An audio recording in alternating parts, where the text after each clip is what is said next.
Hello, friends, neighbors, and pals. My name is Tony Arias, and welcome to the first ever episode of the Rhinestone Room, brought to you by the wonderful people over at the Vegas Voice. I want to thank them for giving me the opportunity to share with you and bring this magnificent series to you through their video channel and also through podcasts. So this is the Rhinestone Room, and I will be sharing with you friends of mine who I really want to show off, because those of you who know me know that I love to show off. Oh, and by the way, if you don't know me, you can always go to my personal website, which is TonyArias.com, TonyArias.com. But those of you who know me, you know that I'm a little loud, I'm a little over the top, and I'm a little silly. And so once in a while, I would like to bring that down just a tad, so that I can interview some of my wonderful friends that I want to show off here in Las Vegas.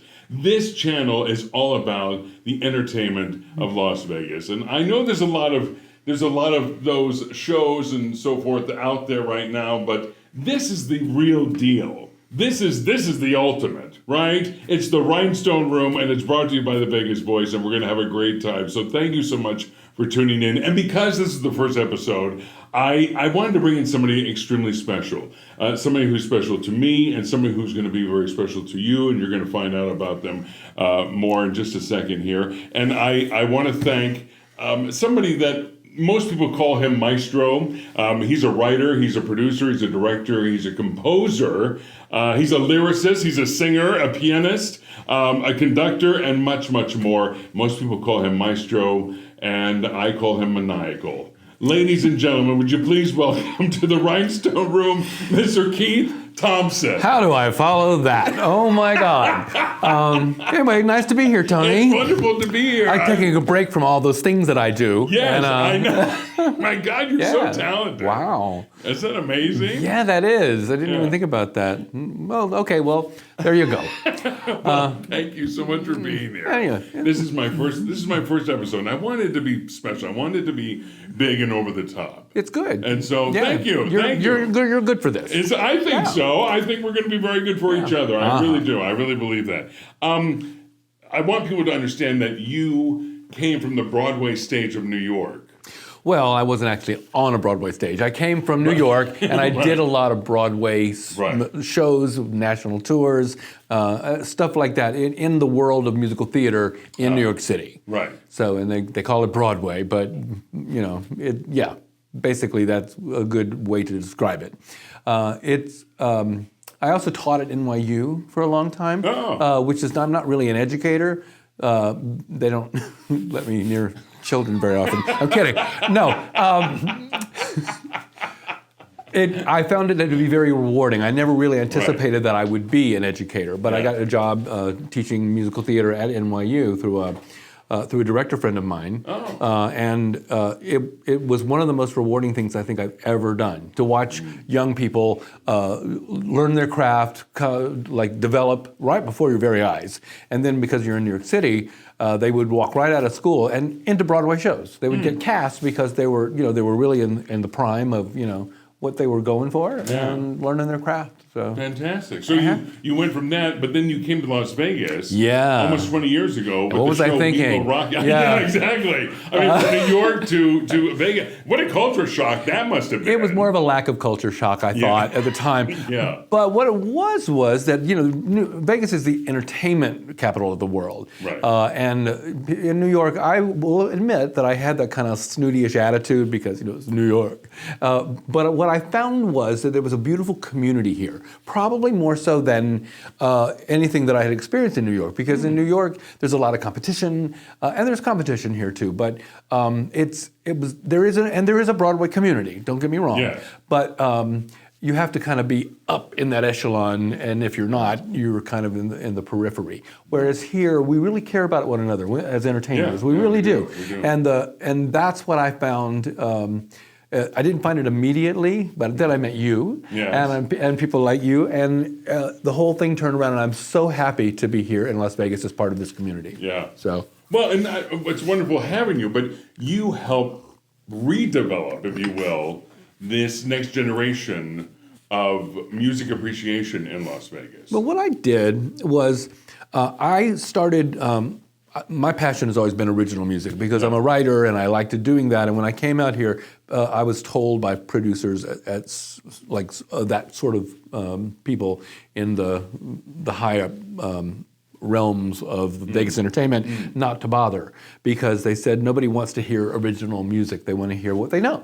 They want you to sing cover songs. So that's why I have all the cover bands and the legends and things like that, impersonators.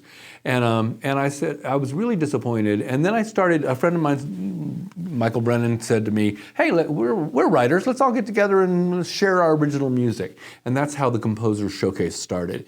And it was such an exciting thing to happen, and everybody responded to it so beautifully that I just kept it going. And all these years later, I've kept it. It's been my passion. And so now we do it at the Smith Center. We've applied for 501c3 nonprofit status, which then allows us to take donations to help people, to provide scholarships. It's really been quite a journey from that night where we said, "Hey, let's get together after the show," And wow, it's like that's amazing how it's come that far. It is. And the Composer Showcase, as you said, is a nonprofit and has helped people throughout the shutdown. Yeah, we helped a lot of musicians who were out of work during the shutdown. What we decided was that our community, and really we were devastated. Every job was canceled. Yeah. So we got together and my board of directors, and we started doing fundraisers, and we took the money that we raised and gave grants to people in our community who were struggling to pay the bills. To feed their families, to buy gas. So because nobody was working, and so it was a fulfilling thing to be able to do, and we still do that. We're on our website, which is thecomposershowcase.com. Right. You can donate, or you can apply for financial assistance. We still have that going on.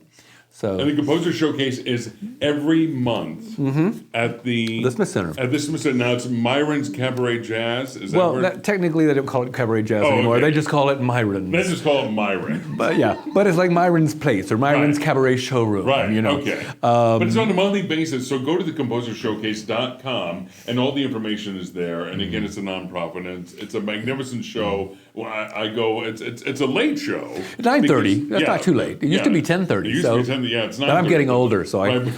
But they have to wait till the musicians get out of their gigs on the Strip so they can come and perform.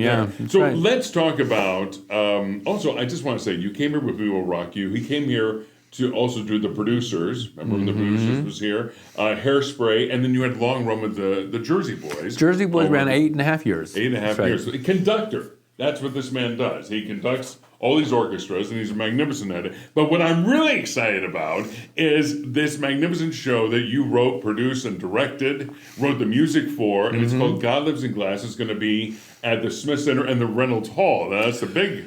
Right. Yeah, so we've got a lot of tickets to sell. So please, you can go to my website. You can also go to godlivesinglass.com, or you can go to my website, tonyarias.com. Tickets are available there. Talk a little bit about God Lives in Glass, because it's not what you think. I know people think that it may be... Like it's a religious thing or it's church. But it really isn't. Talk very briefly.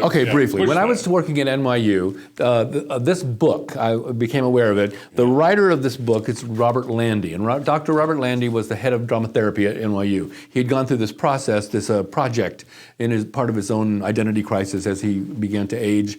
And his kids were asking questions. And being a therapist, he ended up doing a project where he went all over the world asking over 500 kids between the ages of 3 and 15 to draw pictures, to answer questions and tell stories about who and God, what God is.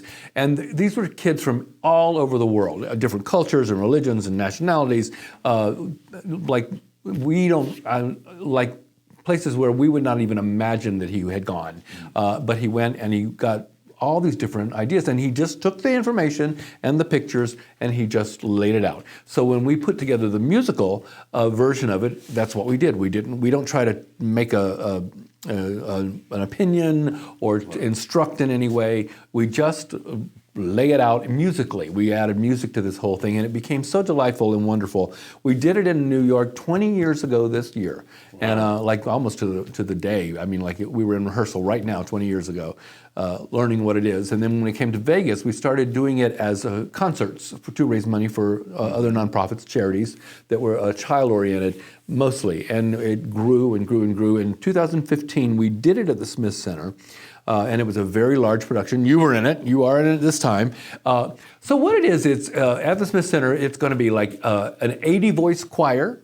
That's a lot of people on that stage. And a 20-piece orchestra and like about 20 dancers. And it's charming, it's funny, it's emotional, it's powerful, and only in the fact that it doesn't try to tell you anything. Exactly. It just entertains you and edifies you and lifts you up. And people are able to take the ride musically, emotionally, however they choose. You know, everybody will get something different out of this because everybody has some belief about God, even if it is a belief that there is no God. Right. We talk about that as well. Exactly. So, Right. yeah. Right. Magnificent. Let's show that. Okay. Because it's God Lives in Glass. It's going to be at Reynolds Hall at the Smith Center on August 13th. Again, go to godlivesinglass.com or TonyArias.com, and we'll also have the information up on the screen. Thank you so much for sharing this. Well, thank you for letting me share. I can't wait to be in it because I'm in the show, and it's magnificent. That's when the show really takes off. It's true. But my friends, ladies and gentlemen, this is Mr. Keith Thompson. He is everything I just said he was, and I'm so happy that you were able to be with us on thank our you for very having first me. episode I know. of the Rhinestone Room. I'm inaugural. Yeah, yes, you are. And then there's a cream for that, I'm sure. I'm sure. Thank my friends. Thank you so very much. We will see you next time on the Rhinestone Room. Take care.